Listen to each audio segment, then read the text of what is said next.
So the other kind of way to utilize that same sample, if you will, with an audio file rather than a sampler instrument, which is like the thing like with the keyboard that we just played, so you could actually play it on your keyboard. It's the flex tool. So I'm going to use that same sample. I'm going to drag it in here. All my same parameters apply. Going to have the first two bars, and then I'll turn on what's called the flex tool, which is Command F. And I have to actually trigger it on for this, or enable it, I guess, on each track. So I can enable it for this one that I want to modify, but I don't have to enable it for any of the other tracks that I'm working with. And if I want to turn it off, disable it at any point, you just turn it off. So I'll turn it on, and now these are the different algorithms. So let me explain kind of one by one what each of the algorithms are doing with this file. The point of the flex eventually is so that we could change locations of certain notes and like manually move transients around. And that's good if you want to kind of like match a sample to your tempo that you're working with, or if you want to just take one section and kind of stretch it out or like compress it in. Like a lot of like pop samples have like, you know, old-timey female lead vocals that are compressed inward, so it kind of sounds like higher pitch. It's like Alvin and the Chipmunks kind of style. Like a lot of Drake does that. I don't know if you listen to Drake. I certainly do, but that's like a very stylistic point. It's like having those like female vocals sampled in the beginning of his songs and then compressing them down. You'll know it if you hear it. Snow Allegra does it a lot too if you listen to her stuff, R&B. She's really good. This is the top right of the clip here. Why I keep wavering in this little direction is because there's a symbol here with the parentheses and then like a little sound wave on either side. If I wanted to drag this out or drag it in, you'll see the color of the track actually changes from gray to blue to white. If it's white, that means I'm compressing it. If it's blue, it didn't change. And if it's gray, it means I'm kind of stretching it out. And how much you stretch it will basically change how this sample reacts based on the algorithm that you assign to it. So automatic is basically what the program chooses for you based off of its kind of recognition of what the sample is. It chose polyphonic because this is a horn sample and it's playing more than like one note. So for like a one note at a time melody, usually you want to do monophonic because that is like the amount of information that it has to digest. It's not taking in harmonics, it's not taking in overtones, it's not taking in more than kind of a couple different notes at a time. Polyphonic is like full-on harmony, multiple chords, maybe even layers of instruments, like an entire mix you can actually move with polyphonic. And then monophonic is kind of like a bass line or like a single string or like a pluck string or something like that, or a horn. And then slicing is kind of more meant for percussive instruments, like a drum kit, percussion sections, stuff like that. You could actually take individual, I'll show you this later with each of the algorithms, but you can move one transient over without stretching any of the time, and down the road it doesn't actually stretch any of the pitch either. So you could literally move one thing from one place to another using the transients and stuff, and you'll just have kind of little gaps of silence in between them instead of like stretching out the note before it to fill that space. Rhythmic is a very similar idea, but it kind of fills that little space with a sample of the previous note. So it does the same thing as slicing, but it doesn't allow any gaps to be created. It just fills them kind of with a resynthesis of what just happened.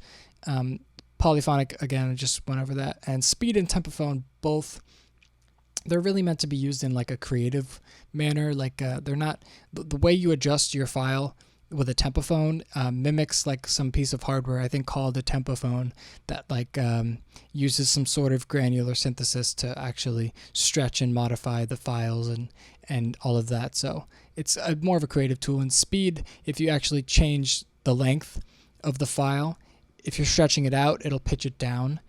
And if you're stretching it in, it'll pitch it up based off how far you actually stretch it in. And that's kind of an internal math that you don't really have to worry about. You're just going to have to find a way to reanalyze your pitch by the time you're done stretching to know what key you're actually in if you choose to do the speed algorithm. So the one up top here is flex pitch.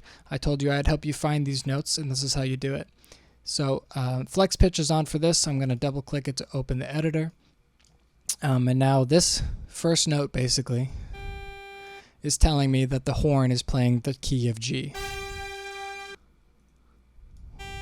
And if I hold the note down, that disgusting, ugly noise comes up. That helps you basically identify what it's actually playing. So go back to our loop library here. It tells me that this is in the key of C. So it's playing G, which is a fifth, D, which is a second, F, which is a fourth, C, which is the first, and then G, which is the fifth. So basically this horn sample in the key of C is playing like a 5, 2, 4, whatever, 1, 5. That's the sample it's actually playing. These are the notes that it's actually playing. If I wanted to change that, just drag them all. So now I changed the whole thing up one semitone. Or if I wanted to change one note at a time,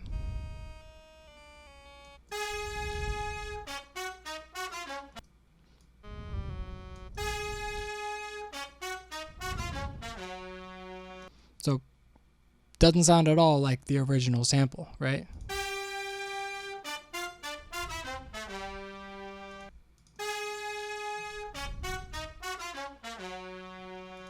It sounds pretty good, honestly, too. I just have to get that last note to be the same. But these are kind of the modifications that you have available to you within the flex that you don't have necessarily within the sampler, which is the one we just covered. And it's not just the pitch, too. You could do the gain, you could do the vibrato, you could do the fine pitch, you could do the drift. So if I wanted this to drift down at the end, drift up the beginning. If I wanted to change the gain of this entire clip, I can. And it's just this beginning delivery that I'm changing the gain of. Everywhere that this pitch is active. So if I wanted to bring this way down, it's just modifying the first note, basically. And then there's a format shifter. And the format shifter is complicated. And we don't have to necessarily get into it right now, but it's a good thing to know about. It's basically two attributes of like pitch. The first is pitch, which is like what frequency and note you're actually singing at. The second is a formant, which is like basically the character behind the pitch. So you could change pitch independently of formant, and you could change formant independently of pitch. So let me just revert this back to original pitch and reset the curve. I could just hit reset all too, that works. But I do want it here because now we're in this key. So the formant shift, I'm going to actually bring down like, 5, 7, or 12 semitones, and that's either like a fourth, a fifth, or an octave down. And just keep an eye. I know that these numbers next to the format shift don't actually mean anything to you right now. They're actually in cents, which is not helpful. But I'm keeping an eye on like the key of where it's actually landing at. So I want this to be a fifth down from G sharp, which is going to be C sharp. So now the pitch maintains the same, but the formant is a fifth lower. So this is what it sounds like.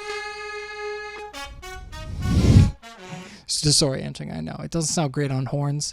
It's kind of a confusing tool overall to use, but it sounds great on some other instruments as long as you kind of use them appropriately and creatively and make sure that they're not overwhelming, the main lead or whatever have you go. Actually, do whatever you want. The formant shifter is all yours. Just have fun with that one, okay? All right, so that's flex, and we can go into a whole bunch of more examples if that's truly what you want to spend your time doing. But that's definitely more of kind of a creative, make your own mistakes and learn from them kind of tool. So let's move on.